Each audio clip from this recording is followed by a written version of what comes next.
Hi, I'm Karen. I'm a master gardener in Sonoma County. It's January and we're at Harvest for the Hungry.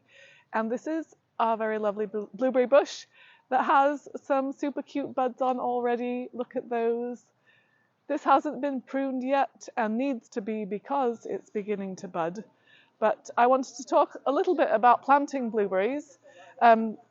If you're going to plant a blueberry in the ground, you need to plan ahead and amend that soil in the ground 1 year before you plant, because blueberries really need acid soil to grow. And if you don't do that amendment, you will regret it. So the other option is to put it in a pot, and then you can buy the acid soil mix for azaleas and rhododendrons and fill up your pot and plant your blueberry right away. So that is why you often see blueberries in a pot. It's the easiest way to keep good acid soil. Another thing you could do is mulch it with pine needles or pine bark, because that will increase the acidity of the soil. You should always put drip as much as you can on things, because it is the most water conscious way to water.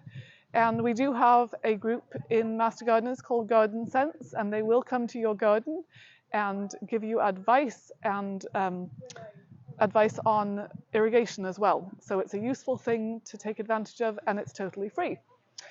So back to the blueberries. They don't need a lot of fertilizing. If you do fertilize, do it very sparingly, but they don't really need a lot. Buy the biggest plants you can afford and find, because otherwise you'll have a sort of 2-year delay of any crop. And blueberries just are slow. You think they're a bush, they should be quick, but they're more of a tree timeline, in that the first year you should remove the flowers entirely so that the bush can grow strong. And after that, it will be a slow producer for the first few years.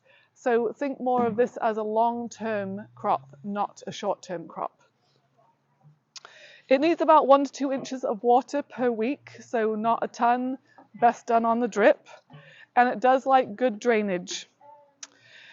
So it's best to plant 2 or more varieties, different varieties, to increase the chances of pollination.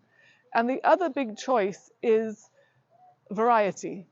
And there's lots of varieties out there, and not every variety that's sold in a nursery or a big box store in any area is necessarily correct for that area. And so in Sonoma County, the southern high bush varieties are some of the best. And the reason is chill hours. Now, chill hours are temperatures, considered temperatures between 32 degrees and 45 degrees. And low chill varieties will need less than 300 hours of chill time. It's the same for stone fruit trees. You'll see chill time on the label.